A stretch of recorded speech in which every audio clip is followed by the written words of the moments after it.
made to account for what he's alleging. I mean, if you're going to say something, say it. And it's cowardly that he didn't. If he wanted to go full in and make the observation, he didn't need to bring Tony's observations to him into the conversation. He brought them in. He can go back and then recenter himself for the press conference afterward and talk about how he came and how he didn't send him off in the previous game. No, let's wind it back. You said this man said inappropriate things to you. So why don't you tell us what they are? Because you went in, you brought it to our attention, and now you want to drop these little truth bombs in and walk away from the explosion.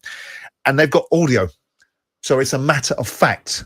So he now needs to be held accountable, and if he doesn't want to volunteer what he thinks he heard, because that'll be the next one out of the next cab off the rank, right? Then he needs to now have himself in a serious position because he has just called a referee biased. Should the PGMOL release the audio? Yes, absolutely. And because these referees, I've said it and you laughed at me before because it was said in the wrong context. I want these referees to have a voice. I want them to be able to have a voice and say certain things and be able to account for themselves at the same time as put people in the position as the reason why decisions are made. This is a significant allegation by Klopp about impropriety from a referee, which questions the integrity of a professional. And if he's right, I want the referee consequenced. If he's wrong, I want him consequenced. Yeah. So the bottom line is, someone, and the PGMOL are either blatant liars now, say they've reviewed the audio, or Jürgen Klopp is. Well, there you go.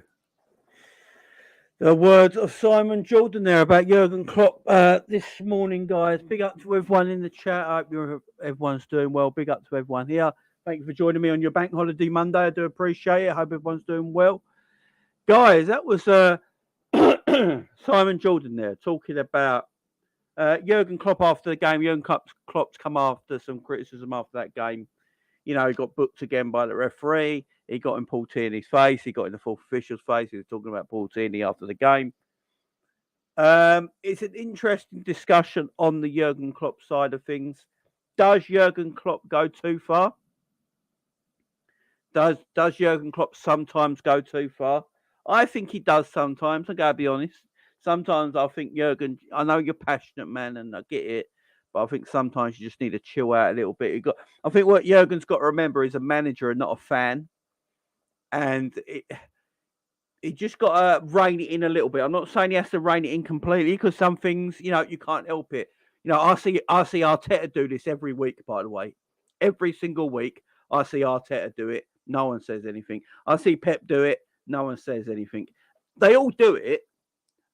And what I'm noticing, I don't know about you guys, but what I'm noticing, it's all the young managers that are moaning about it. So when Klopp and Pep do it to each other against Liverpool and City, and Pep's in the fourth official's ear, and Klopp's in the fourth official's ear, and they're both going mad and all that sort of stuff, Pep and Klopp don't complain.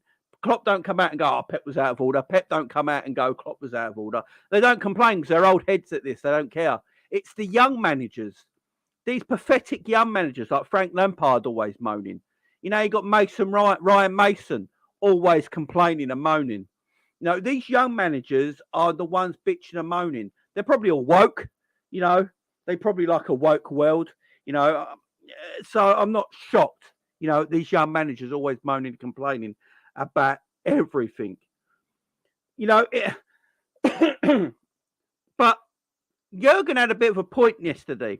I think Jurgen's main point was the thing that was bothering Jurgen yesterday was the foul on Mo Salah that was given to Tottenham. So I can't remember, is it Ben Davies was fouling Mo Salah and Paul Tierney just gave the free kick to Tottenham. And what you got to remember is I think they scored not long after that free kick. We was in an attacking position. That's why Klopp was going mental about it. He blew up for a free kick and just gave it to Tottenham for no reason whatsoever. And then, but we was in an attacking position. We got that free kick at that time in the game. It might be a different story. It's a mad one. Look, I think Klopp does go a bit too far sometimes. I've said that before. But I don't see him doing any different to an Arteta or a Pep. I really don't. I think Arteta and Pep do exactly the same on the weekly, and no one ever Arteta never stays in his area. I don't know if everyone's noticed this, but watch every Arsenal game. Arteta never stays in his area where you're meant to stay, in that boarded off area. He's always down the other end of the pitch or on the pitch or down the other end of the pitch. He never stays in his dugout area, ever. And no one ever says anything. Yeah, I say, I do think Klopp goes a bit over the top sometimes. There's no doubt about that. But yeah, it's these young managers, man.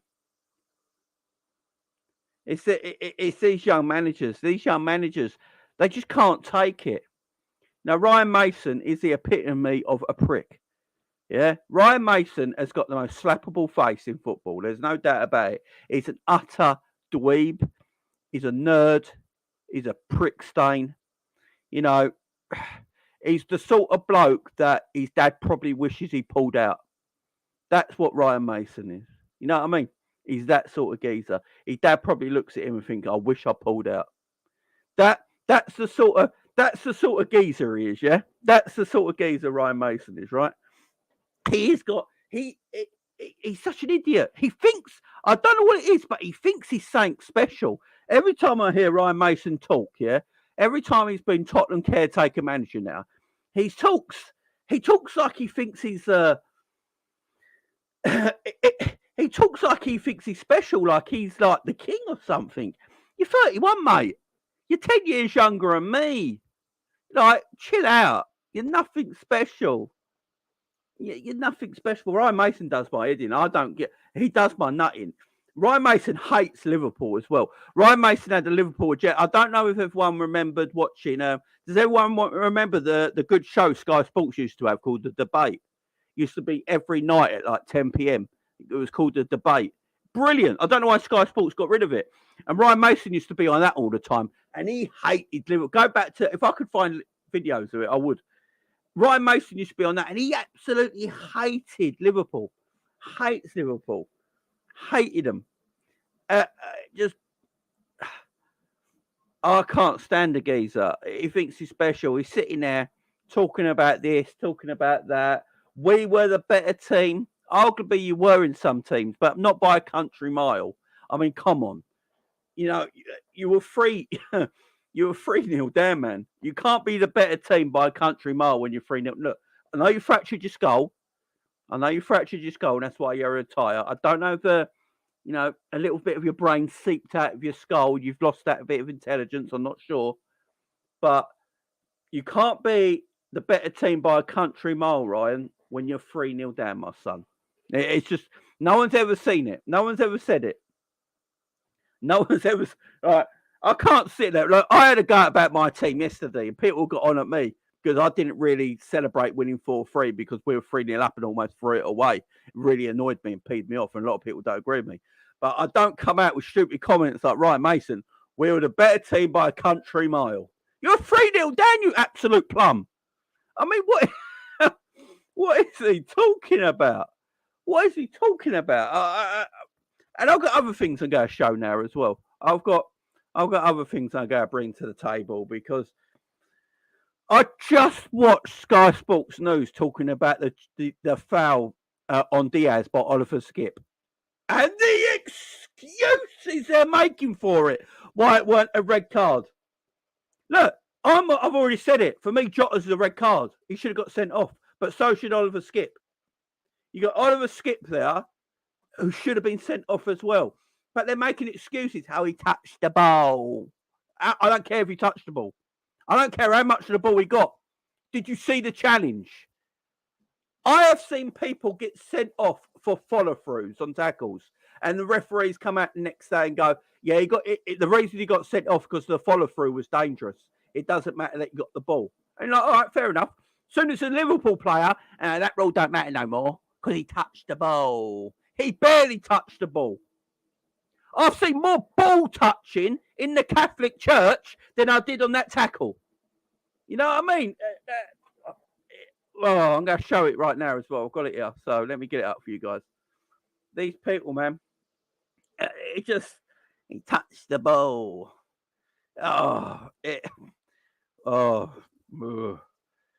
These people, man, just come out with this Liverpool agenda and just tell us you hate Liverpool. And they call us the media darlings, eh? They called us the media darlings. I keep telling the world. hate Liverpool. The media hate Liverpool. Always have done.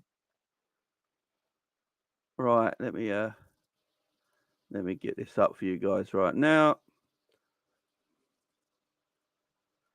Oh, it irritates me, man. Irritates me. Right.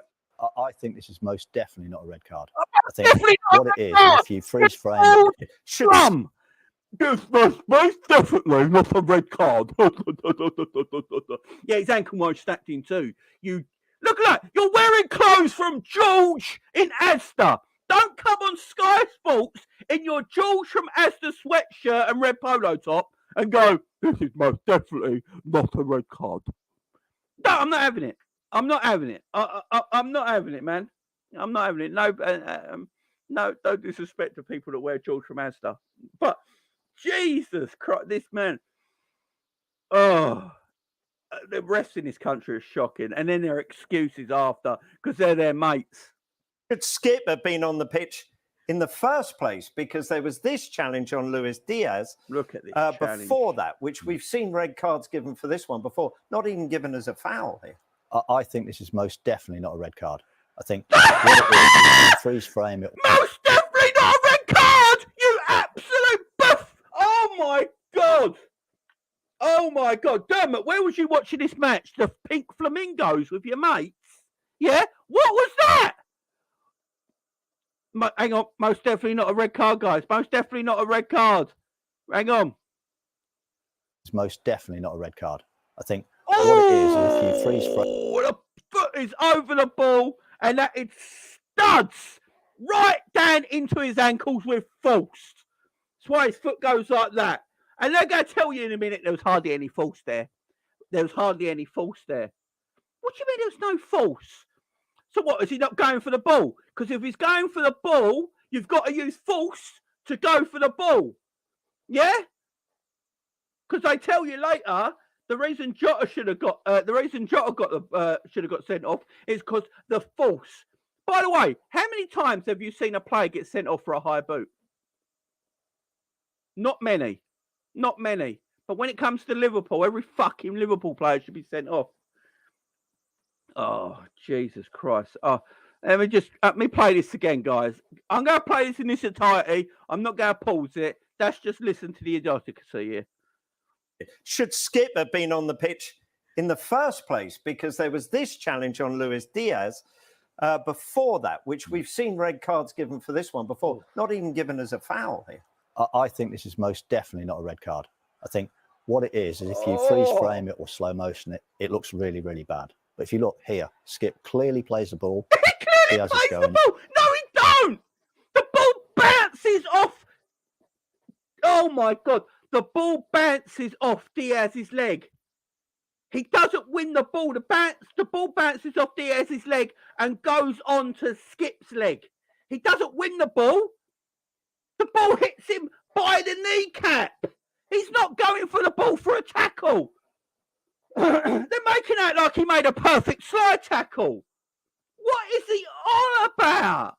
He won the ball. The ball ricochets off Diaz because Diaz takes a bad touch. So the ball bounces off Diaz and it bounces off his leg. It don't hit him. He don't kick the ball. They're making out that Oliver Skip kicked the ball with his foot. What is he talking about? And this same ex-referee, Dermot Gallagher, once talked about a bloke should have got. I can't remember what player it was, but he spoke about the player should have been sent off because the follow-through was dangerous. Although he won the ball, but because his follow-through was dangerous, that's why he got a red card. Yeah, and they're talking about. I can't remember what game it was. It was a while ago now in the season. But the player won the ball clearly. He won the ball cleanly. But he got sent off because of his follow-through. And they talked to Dermot Gallagher about this. Dermot Gallagher went, no, yes, he won the ball, but his follow-through was dangerous. And that's why he got sent off. Letter of the law. Dangerous play. How's this not dangerous play? How's this not the damn same thing? What are you chatting about? What has to happen? What has to happen? Oh, Diaz has to have his leg like this. Oh, Oh, that's Diaz's ankle now, all like gone, floppy. Yeah, because he's got a broken leg. And they go, oh, well, yeah, the broken leg is unfortunate, but it doesn't mean it's a red card. Oh, I can't have it. But they're talking about a little gash that happened on Skip's leg, on Skip's head. Little gash. You go, well, there was blood. It's obvious it's a red card. He cut his head open. But let's take that the other way round. If Skip broke Diaz's ankle there, right? They would have still said it was a yellow card. It was just unfortunate that he broke his leg. But they're talking about Jota should have been sent off because Skip had a little graze on his head. Makes no sense. They make the rules up as they go along. They literally make the rules up as they go along. They come in on the day and go, right, guys, we don't know what the rules are to football. We're going to make it as we go along. It doesn't really matter. Paul Tierney is just, he hasn't got his referee licence. He's just some geezer we found in home base. He's literally a geezer we found in home base. He was looking around the gardening section and he looked like a referee. And I just employed him on the spot. And now we can't get rid of him. He's been here years now. So we just have to keep giving him Liverpool games because he's a mank. So we just keep giving him Liverpool games all the time just to piss them off. It's madness. Going in. I think it's a consequence. Playing the ball is not an excuse. I get that. And I know full well you're there to trip me up on that. I get that. I've said that many times. But he clearly plays the ball. He doesn't clearly play the ball! Short You distance, fucking moron! He doesn't use the ball to go over the top of it. There was this. He doesn't clearly win the ball. I'm going to take my glasses off because I don't know if that's the reason I can't see it. Oh, my God. No wonder Klopp goes mad. No wonder Jürgen Klopp goes absolutely mad at this thing sort of stuff. You know, it doesn't matter about... He's just said, yes, you can get sent off with a follow-through. So it doesn't matter if you get the ball. What is he talking about? He didn't step on his foot. If he stepped on his foot after the tackle, I'd be like, okay, that's a yellow card. It's still dangerous play because his studs have gone down onto his foot. His studs went onto his ankle, which means it's above the ball. You can't step on a man's ankle without being above the fucking football. You bald fucking prick. Was this challenge on Luis Diaz before that, which we've seen red cards given for this one before, not even given as a foul here. I think this is most definitely not a red card. I think it's the most definitely part that's pissing me off here. The most definite part is the thing peeing me off right now. This most definite part is the thing that's peeing me off right now. He just said red cards are for players that cause, damage to the opponent, dangerous damage to the opponent for a dangerous tackle. Like if your foot is above the ball.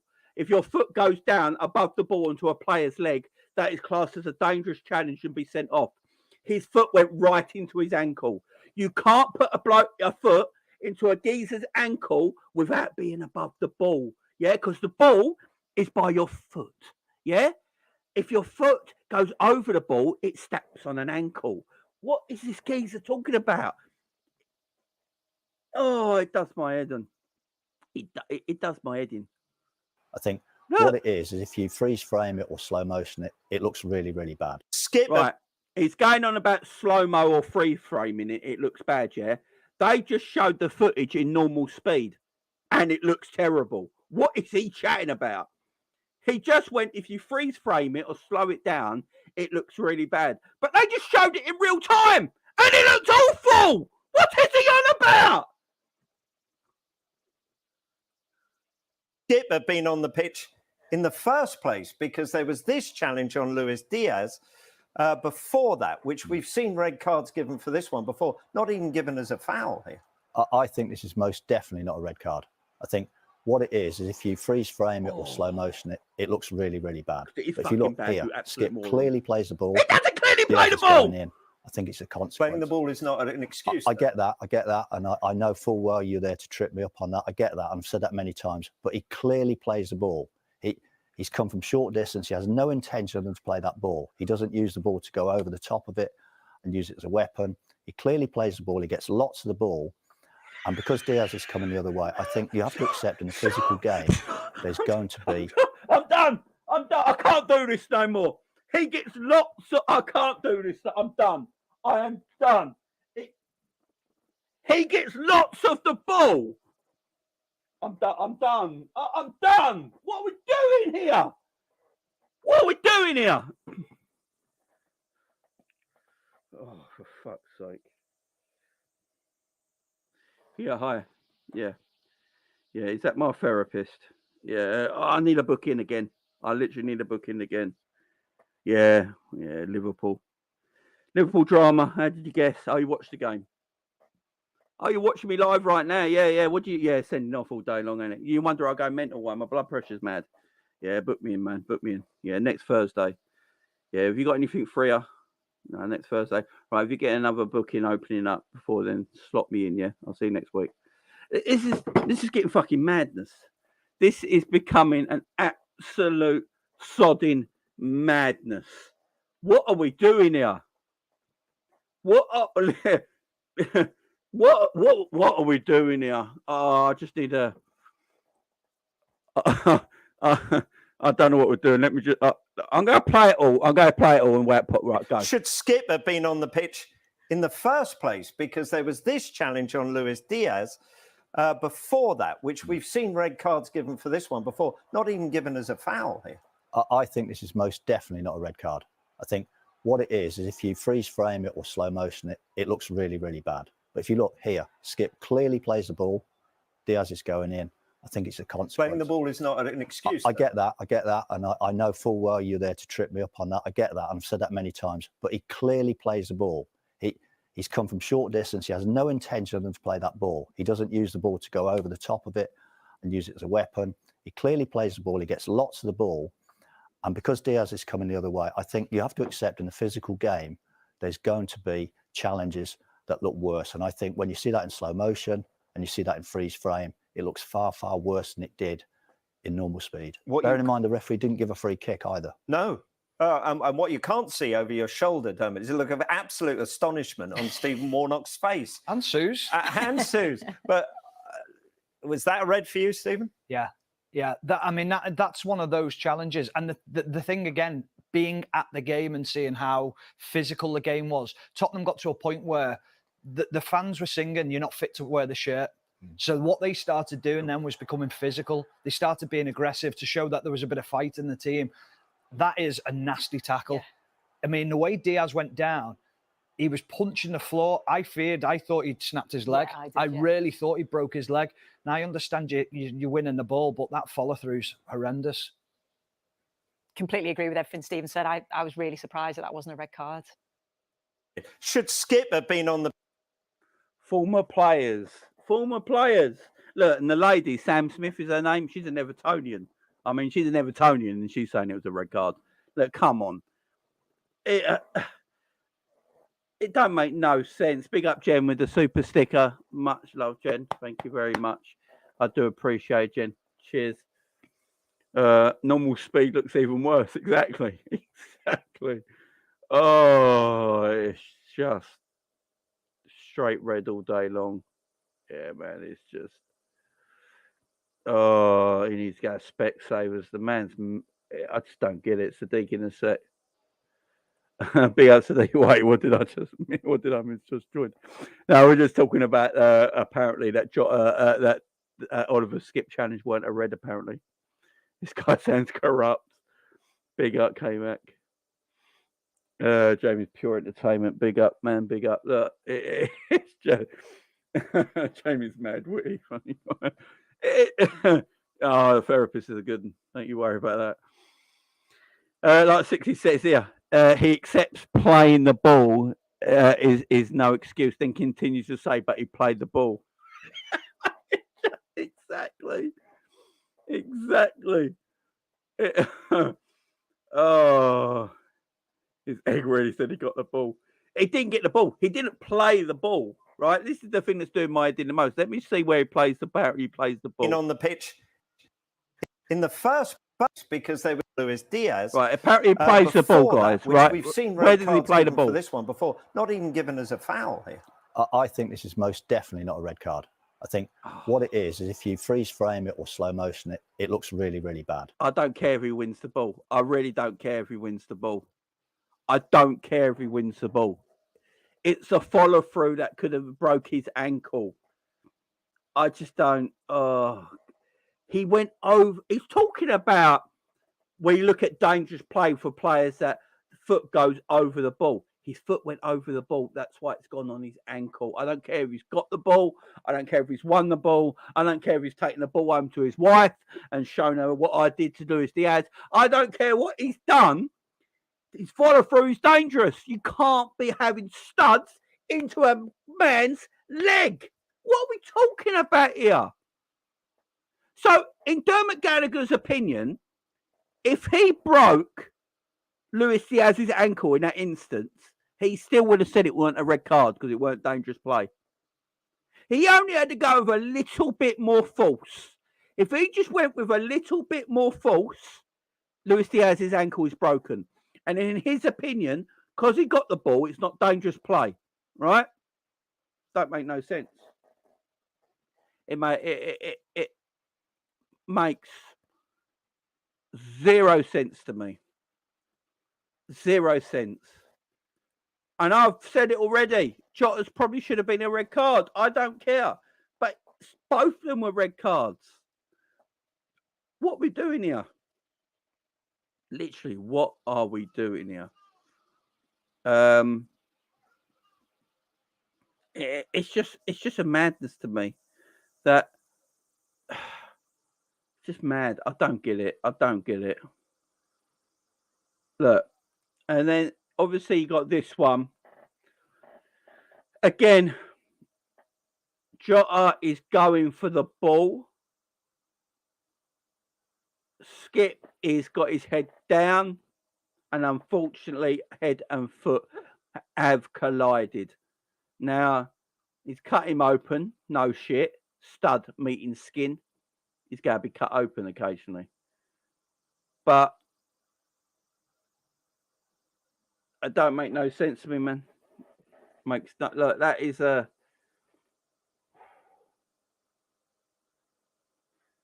a bad challenge, man. It's a bad challenge, but it probably should have been sent off. But the skip should have been sent off before that, and then that foul never happens, does it? It's just both of them are red cards. Both of them are red. I'm happy agreeing with that, you know. But then they're talking about this high boot, yeah, as a red card, right? They've not stopped talking about it on Sky today, on TalkSport, on any social media platform. They're talking about this being a red card, yeah. But how many high boots in football actually get red cards? Like in theory, how many high boots? How many high boots in football actually get red cards? Not many. But Jota won the ball. Exactly. So if we're going by what Gallagher says, Jota got the ball. Jota got the ball. So why is it a red card?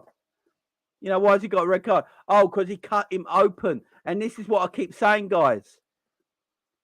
He got the ball, but he cut him open, so it's dangerous play. That's why he should have been sent off. But at the same time, Dermot Gallagher is basically saying, even if he broke Luis Diaz's ankle with that follow through, because he got the ball, it's just unfortunate, and it doesn't mean it's a sending off. So breaking your ankle is okay. That's fine. Don't worry about that. You're allowed broken bones. Doesn't mean it's a red card. A little scratch on the head where he's bleeding a tiny little bit.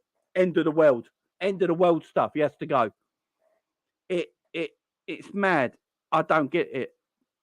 I literally don't get it. The whole thing, the whole logic of it. I mean, it's just bad. Look how far over the foot he is on the follow through. Look how far over the ball he is. Look how far over the foot he is.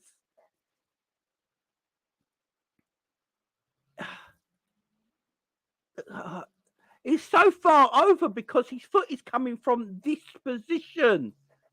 His foot is not going in a sliding direction with his toes pointed, going that way. His foot is coming down that way with studs. It's dangerous play. What are they not understanding? He's not sliding in and nicking the ball with his feet pointing. He's got his feet like this and coming down. That is why he's gone on his ankle. How do they not understand logic? I don't get it.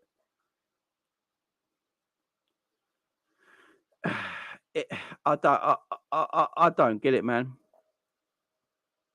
So if he snapped his ankle, it would have been unfortunate. It's basically what he's saying.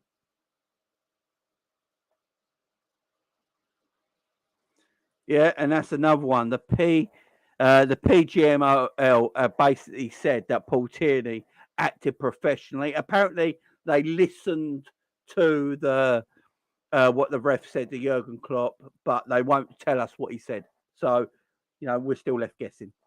No, they won't tell us what he said, so no one will ever know because they keep it in-house.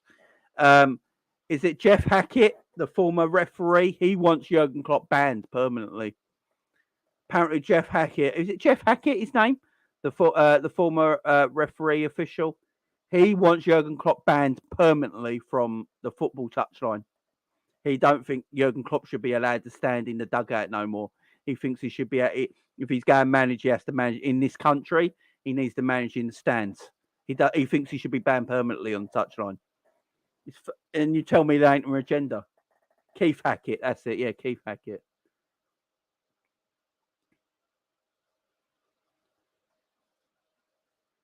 He thinks he should be banned. Yeah, Keith Hackett. He thinks he should be banned, man. It's a madness to me. It's like I don't get this sort of logic, man. I don't get this sort of logic. Again, I keep saying it. They're trying to protect the younger managers in the game. Ryan Mason is highly protected because he's a 31-year-old manager that the FA and the Premier League want to market as the next young manager in England.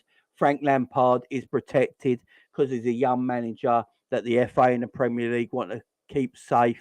The Newcastle manager, Eddie Howe, he's like 41, 42. He's like my age. He's a young manager they want to protect and look after. So when the older manager, and Arteta's like 40 years old.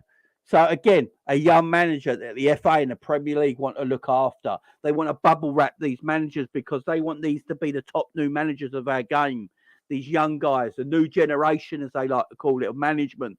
New generation might ask, yeah, they're shit, right? Don't give me this new generation crap, yeah? Crap.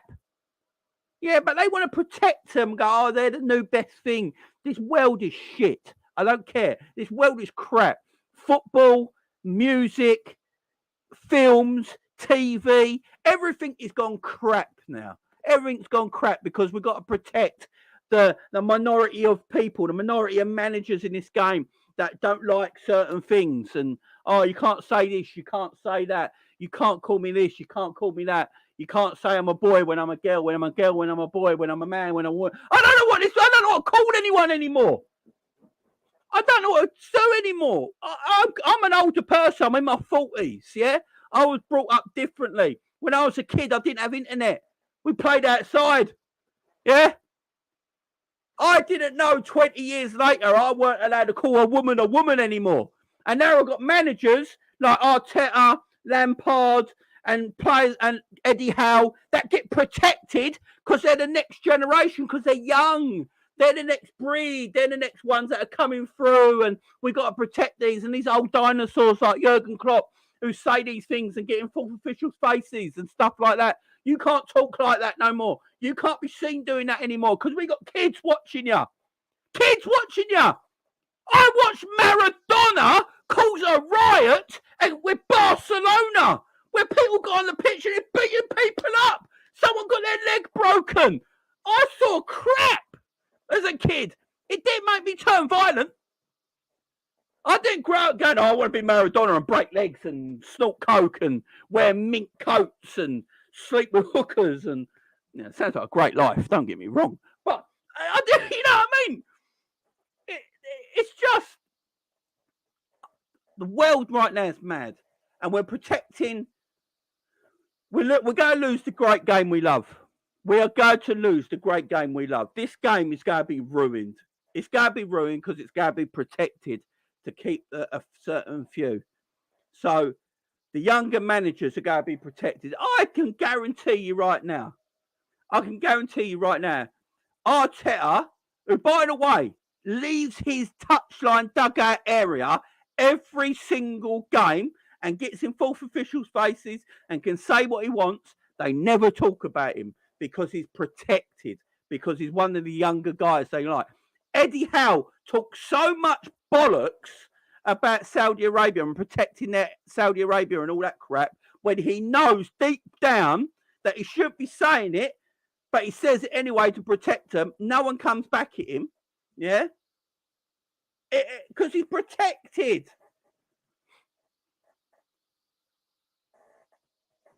There's protection everywhere. And we're going to lose this beautiful game because we're going to make it in a world that it's all about money now, and the young up-and-coming managers that are all crap, but they're allowed to do what they want. It's the young managers that are upset about all this sort of stuff. They're the young man. I can guarantee you, if this was Man City Liverpool yesterday, Pep Guardiola would not have moaned about Jürgen Klopp at all. He wouldn't have cared. He would have gone, yeah, Jürgen's Jürgen. Yeah, Jürgen does his thing. I do my thing. He wouldn't have cared, right? But Ryan Mason, Jürgen Klopp does this all the time. Jürgen Klopp does this all the time. It's not right. I'm only 31 years old and he's bullying me. I'm being bullied. Oh, I feel cold. I feel cold. I need a cuddle. I need the Premier League and FA to wrap their blanket around me and protect me. Yeah, it does me head in, man. It does my head in. These young guys, man, they want protection. Have it. Have your protection, man. Have your protection. I don't know what this game's becoming. You're going to take the passion out of football.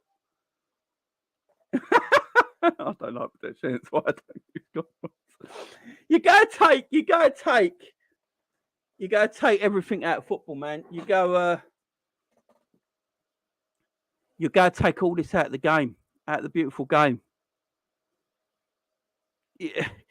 You got to take passion out of this game. We got to have passion in this game. Why are we taking passion out of football? It's a passionate sport, guys. It's a passionate sport. I want my manager to be passionate. I want every manager that manages a football club to be passionate about their team without having to cause offence. You know, if the referees were doing their job, what football's got to look at is looking at these officials. The officials in football, right? The officials in football all need looking at. We're talking about managers here, right, that are paid a lot of money, but winning a game of football is like life and death now in football because the amount of money in this game now. For managers, winning a game of football is everything now. It's life and death. It seriously is, right? So we put so much pressure. These managers are under immense pressure, right, to do their job. But then you've got officials that can't do their job properly and no one talks about it. Officials are not doing their job properly. So if you want managers to start acting in a better manner, like you like to say, ask the officials to start doing their job properly.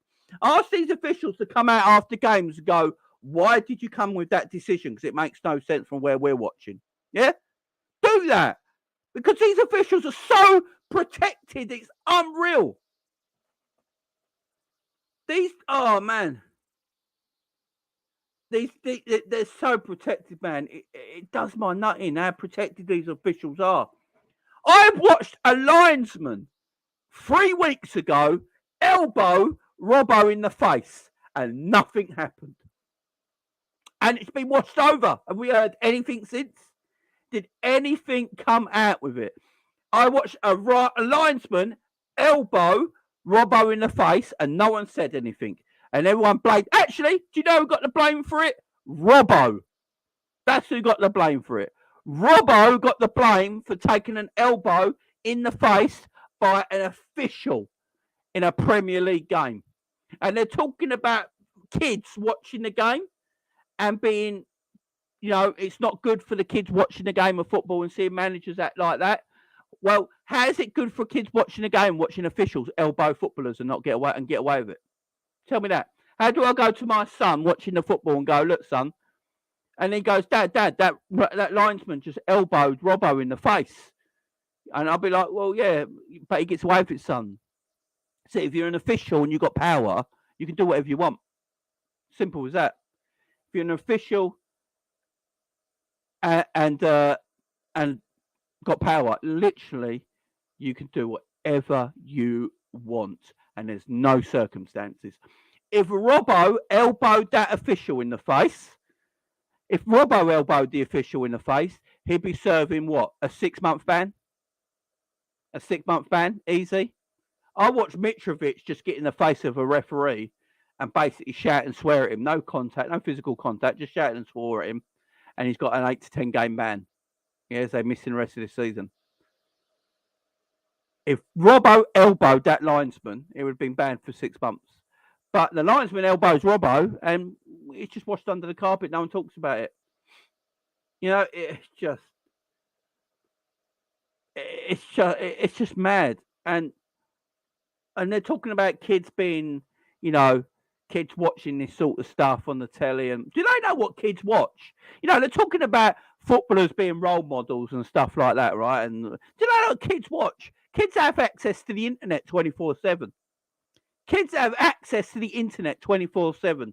Most kids have their own smartphones that they take to school, yeah? And they think that Jürgen Klopp getting in the face of an official is going to be bad. Oh, it's bad for the kids watching our beautiful game. Do you know what the kids are watching? Yeah? Come on. Have some intelligence about us here. Let's have some intelligence about us. That's my nut in this sort of stuff. But guys, let's talk about what we're really talking about here. Let's talk about it. We're here to talk about Jürgen Klopp's new midfield. Let's talk about Jürgen Klopp's new midfield. I've got my rant out of the way. I've been wanting to chat about that since yesterday. When I heard that this morning as well, it done my nutting. So, yeah, I've done my rant for the day. Yeah, exactly. Kids' role models should be their parents, and that's it. Exactly. Right. Let's talk about Jürgen Klopp's new midfield, guys, because this could be quite an exciting time to be a Liverpool fan. Jürgen Klopp was looking like he's going to start. He's trying to get up a brand new midfield for next season, which is desperately needed. You only have to watch that Liverpool-Tottenham game yesterday to realise Liverpool desperately need a brand new midfield. Before we get on to that, guys, don't forget there's 119 of you in the chat right now. Please go and smash that like button if you've not done so already. Go to that like button and smash that like button. That's what are we on? We're on 42 likes, guys. We should be at least near 100 likes. There's 117 people watching right now. That fun button underneath the video is the like button. Please go and press it right now. Let's get them likes close to 100 if we can. So let's talk about the midfield. Let's talk about Trent first before we come on to transfers. Guys, let's talk about Trent Alexander-Arnold. Again, Trent Alexander-Arnold showing yesterday why, for me, probably has to play midfield going forward for Liverpool Football Club. Again, he's the creative outlet in our team. From that midfield position, he picks up great positions in midfield. He can pick up that right central midfield area. He can go out and play on the right, basically on the right touchline in midfield. He can drop in that number 10 position. He drops in that number 6 position.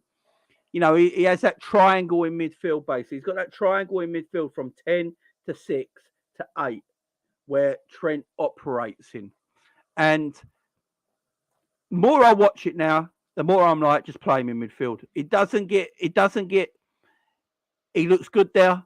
He's intercepting. He's better there. He won the ball back yesterday really well. He reads the game better in midfield, and I keep saying it. From a defensive point of view, he's actually better defensively in midfield than he is at right back. There was positions yesterday when he went back into his right back position when Tottenham started to get into the game, and there was a couple of times where Trent tried to play the offside line and he didn't quite get it right. So there's some issues still there with Trent. And it was so. Trent in midfield for me is one we need to really, really take a advantage of. Big up, Kosai. Big up to you. Forget about midfield and celebrate Jota, the finisher. Yes, we will talk about Jota, my man. Big up to you for the super chat. Thank you very much. Yeah, Jota's great, man. We love Jota. We're going to talk about Jota. Don't worry about that. Trent's a midfielder for me. Trent is a midfielder. There's still some people that are not quite convinced about Trent in midfield. I don't know what more Trent's got to do. I think people are just scared of change. I think people are just scared for change. Trent's a midfielder for me. I think you play Trent in like a double pivot and he cooks. He really does. You play Trent in a double pivot. In a midfield three, I think Trent could get maybe a little unstuck at times with his positioning. But as I said, his defensive work is better out there. But you get Trent in that defensive midfield line where he's like the quarterback of our team. That's what you got to look at him as. Look at him as the Kimmich of Bayern Munich. He's our version of Kimmich of Bayern Munich, yeah? He plays that quarterback role. He plays that number 6 role, but he's not a defensive midfielder. You have another player next to him. So you got the organizer in Trent, the conductor in Trent. And then you need an aggressive defensive midfielder next to him. And that's where you get Ugarte in.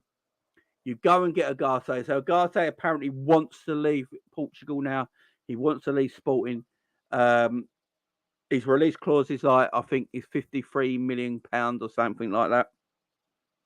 He wants to leave Sporting. His destination is England. Apparently that's the rumours going around right now. His destination England, his destination hopefully is the Premier League as well, and well, obviously it's the Premier League and Liverpool Football Club. Well, that's what we're hoping. We know Man United and Arsenal are also in for this player. Well, looking for him at the moment, but apparently Liverpool have done a lot of the work on him already. Now, if you get an Ugarte in, who's aggressive, great mobility across the pitch, very aggressive central defensive midfielder, and then you have a Trent Alexander-Arnold next to him, who's the conductor, the quarterback, who can find the passes. So Trent's got that aggressor next to him who's got to do the hard work, get smashed into tackles, win the ball back, stuff like that. And then you've got a Trent who can then find space. And that's the important thing. You want Trent to find space in our midfield. You don't want Trent cutting under pressure all the time, getting pressed all the time and stuff like that. That's why you need an aggressor in your midfield next to him, someone like Ugarte next to him. Then Trent can find then creativity parts of the pitch and find the pass that he needs to find. I would literally, I think Jürgen Klopp has seriously got to think about playing Trent Alexander-Arnold in midfield from there on. I really do. I think he's got to try and figure out a way how to play Trent in midfield, because I don't like this inverted fullback role. I don't like Trent being actually a right back but plays in midfield. I don't like that because we leave too much space. And we saw that against Tottenham yesterday. We left far too much space. And against bigger teams, bigger and better teams, we're going to be exposed in that position. And also, if Trent just plays right back against bigger and better teams, we're going to be exposed to that position as well. So for me, I think Klopp's seriously got to think about it now. It's 6 games now that Klopp's done this inverted role with Trent. And he's arguably been our best player in every single one of them games. He's been our best midfielder in every one of them games. Klopp might make it, Trent might make it very difficult for Jürgen Klopp playing right back again. It might make it very difficult making Trent right back again if he's playing this midfield role. Now, I know Klopp's always said he doesn't want to take Trent out of right back because of the job he does there. But sitting here right now, personally, me watching Trent in midfield, I'm like, he's our best midfielder. Like, he's been our best midfielder. There's no doubt about it. You know, also, he intercepts the ball really well. How many times does Trent win the ball back in midfield? He wins the ball back all the time in midfield.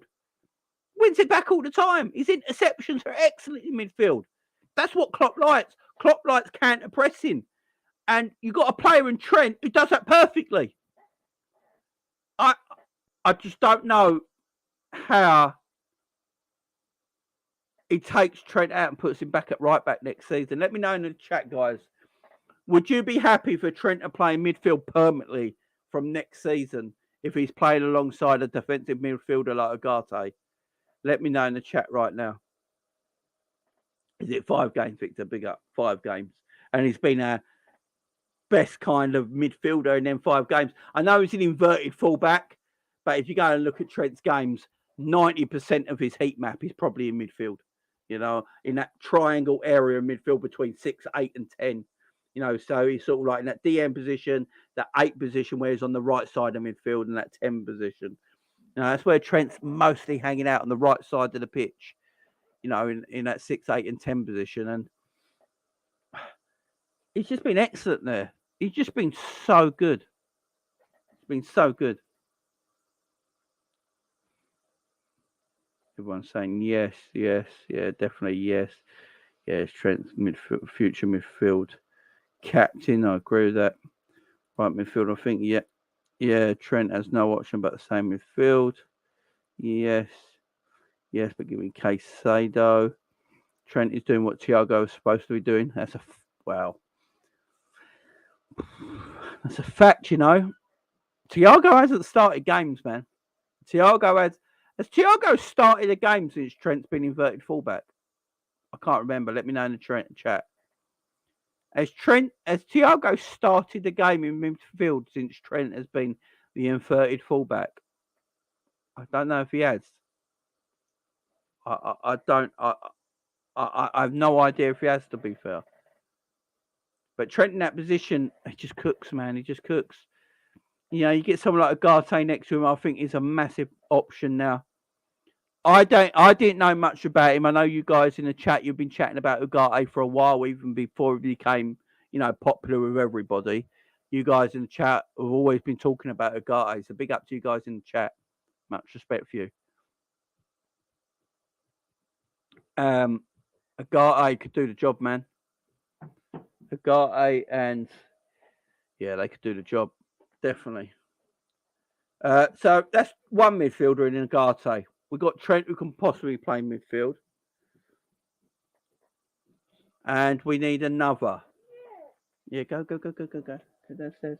Sorry, my daughter just entered the room. You've got Ugarte in. You've got Trent, who can possibly play midfield. We need another midfielder. Now, Ryan Gravenberch is a player that Liverpool have been after for the last few weeks. Heavily linked. I know Gravenberch came on for Bayern Munich off the bench yesterday and looked pretty decent, apparently. He looked pretty decent coming off the bench yesterday. Ryan Gravenberch, it's going to be difficult to do. It's going to be difficult to do because Bayern Munich are hard to deal with. You know, it's hard to buy a player off Bayern Munich. You know, they don't really let players go unless they really want just to let them go. But I think he's a player that Liverpool could get in and could do a job for Liverpool. And he's 20 years old. I know he's not played a lot this season, but go back when he was at Ajax, you know, he had a high ceiling, man.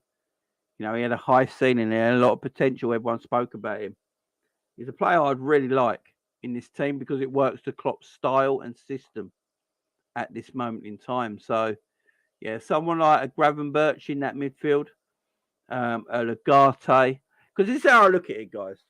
This is how I look at it.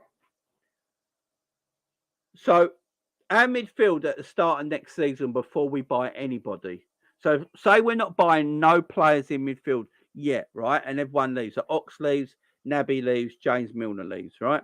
Our midfield options before we buy anybody is Fabinho, Hendo, Curtis Jones, Thiago, Stefan Bajcetic, right? And Harvey Elliott, right? They're our 6, yeah? They're our 6. If you add 2 more to that, that's 8 midfielders. So if you have an Ugarte and a Gravenberch, that is 8 midfielders on our books, yeah? 8 midfielders. Then you've got Tyler Morton coming back. So that's 9. That's probably around 9 midfielders. Now, if we're going to buy 3 midfielders, you need one of them to leave. Who leaves?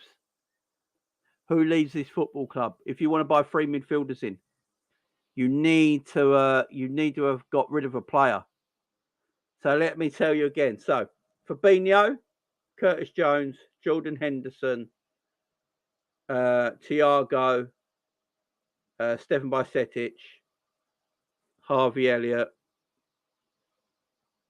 Tyler Morton will come back, and then you buy 2 more, Ugarte and say Gravenberch. So that's 9 midfielders.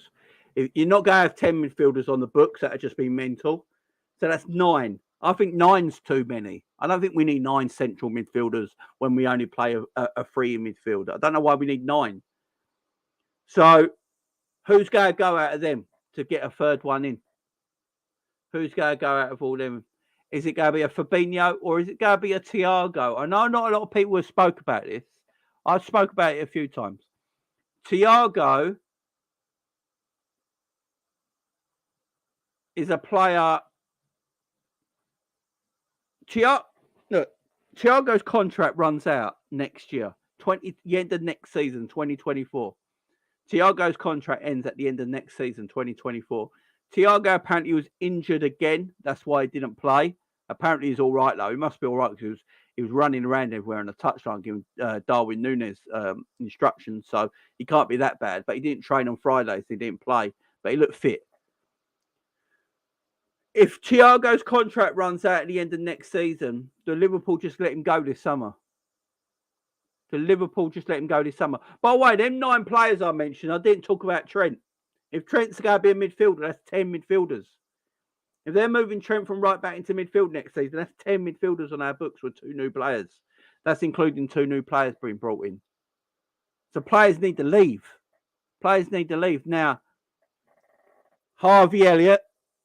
There's a problem with Harvey Elliott right now. I like Harvey Elliott. I've always picked up Harvey Elliott. I think he's a decent little player, but he don't suit our system now. Now Trent's playing this inverted right back role. Harvey Elliott does not suit our system. He does not suit midfield. Harvey Elliott needs to play further up the pitch, but I don't think Klopp's ever going to play him further up the pitch. So does Harvey Elliott go on loan?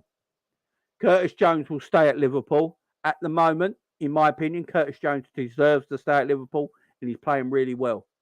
So Curtis Jones is going to stay, plus he's homegrown. You've got Tyler Morton coming back. I think Tyler Morton's just broke his metatarsal in his foot, hasn't he? So he'll be back in pre-season next year at Liverpool. Does Tyler Morton go back on loan again? Says Harvey and Tyler Morton. Curtis Jones is going to stay. Obviously, we know Milner's leaving anyway. We know Naby Keita's leaving. We know Oxlade-Chamberlain's leaving. Then you've got Fabinho and Thiago. We know Jordan Henderson's not going anywhere. So there's no point talking about Jordan Henderson, guys, because Jordan Henderson is not leaving Liverpool Football Club. He ain't going anywhere. Jordan Henderson is going to retire at Liverpool. We know it. You guys know it. Everyone knows it. So that's why I'm not bringing up the Hendo thing, because there's no point. There's no point bringing up. There's no point bringing up the Hendo stuff. He ain't going nowhere.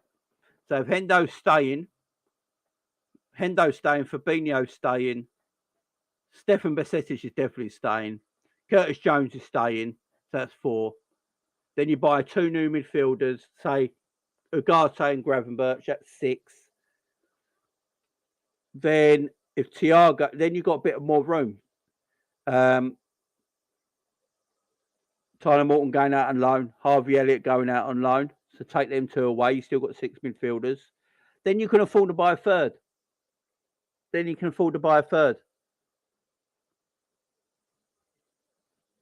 This is my issue with it. So when everyone keeps going to me, oh, we're going to buy 3 midfielders in the summer, I'm always like, where? Because who's leaving? Where's room for 3 midfielders? Because who's leaving? Is Fabinho going to leave because we just buy Ugarte? Say we buy Ugarte, yeah? I don't think Fabinho leaves. I think Klopp likes Fabinho. I don't think, unless we get a ridiculous offer for Fabinho, I don't think Fabinho's leaving Liverpool Football Club. So then we've got 2 DMs, which I want. I think you guys in the chat want it as well. 2 proper DMs. Like Fabinho don't have to play every week, so he gets rested. And then you've got Ugarte. Then you've got Stefan Bajcetic, who can play a little bit further forward. You don't have to have him as a third DM. You can play him a little further forward. And that benefits his game, and that brings his game on further. Yeah, he doesn't have to be that last line in defence. He can get further forward and advance his game. I don't think Stefan Bajcetic is going anywhere. I think Stefan would have still been in the team right now. I think Stefan would have been in the first 11 right now if he weren't injured. I think he'd still be playing. So I don't think he's going to go anywhere. Harvey Elliott's the one who worries. If I'm Harvey Elliott, I might be a little bit worried.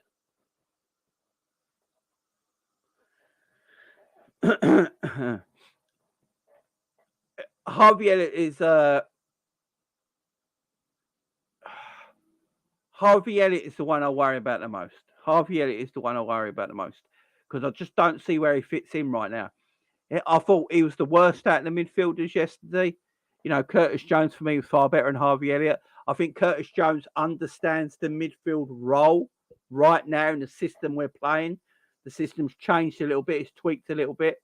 Right now, I think Curtis Jones understands his role a little bit better than Harvey Elliott right now. Harvey Elliott looks a little lost. He looks a little lost. So if I'm Harvey Elliott, I'm worried because Harvey Elliott really plays in that midfield right position, that number 8 position. And if we go and buy McAllister or a Gravenberch, Harvey Elliott ain't going to play. Harvey Elliott ain't going to play in that midfield area because say we buy a McAllister from Brighton. He plays in that 8 position. He takes Hendo's spot. Hendo would be then the substitution for Alex McAllister. And then Harvey Elliott is like third choice in that midfield role in the number 8 position. But then you need other positions in the midfield on the bench. So there might be games where Harvey Elliott don't even make the matchday squad. And Harvey Elliott is a young man who needs to develop his game. So does it benefit Harvey Elliott to go on loan next season? I think, like James says, I think Klopp does rate Harvey and like Harvey. And I agree with you. I think he does. I think he completely rates Harvey Elliott.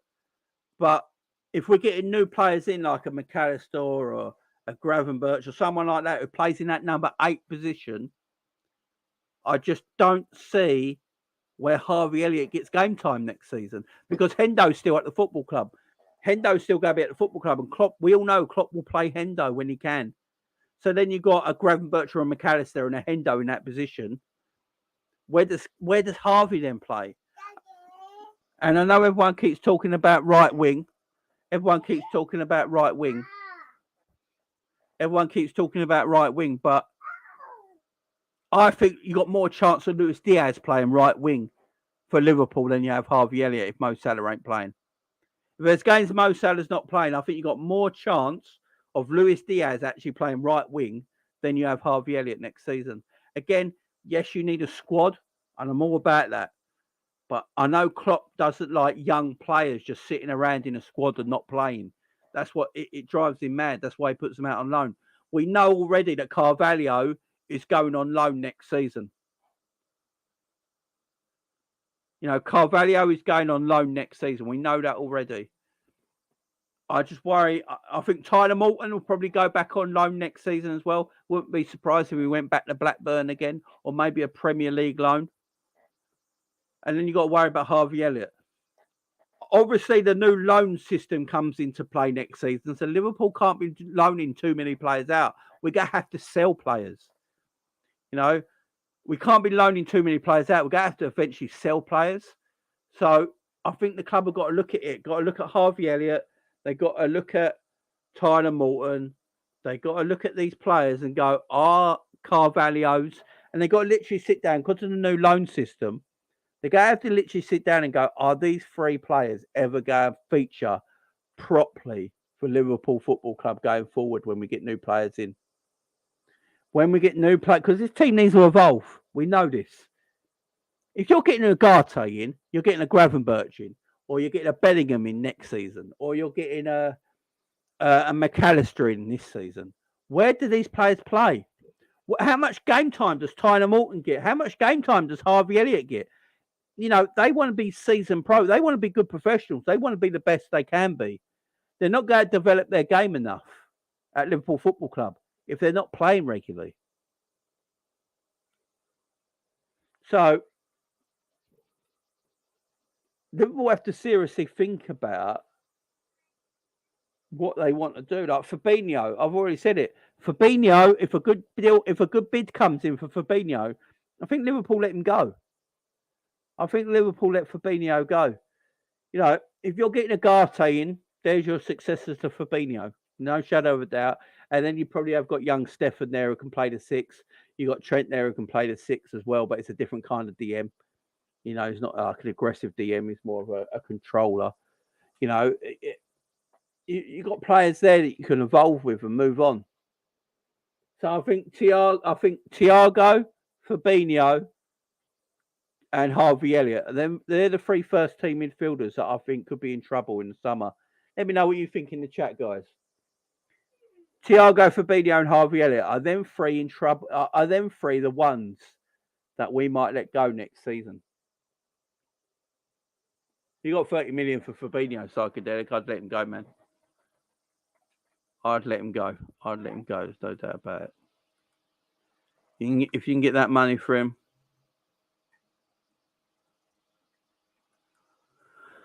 If we can get that money in, I'd let him go.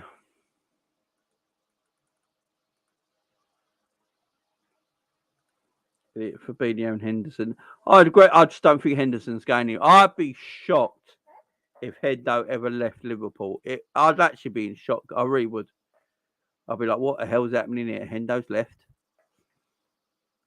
But we need a brand new midfield.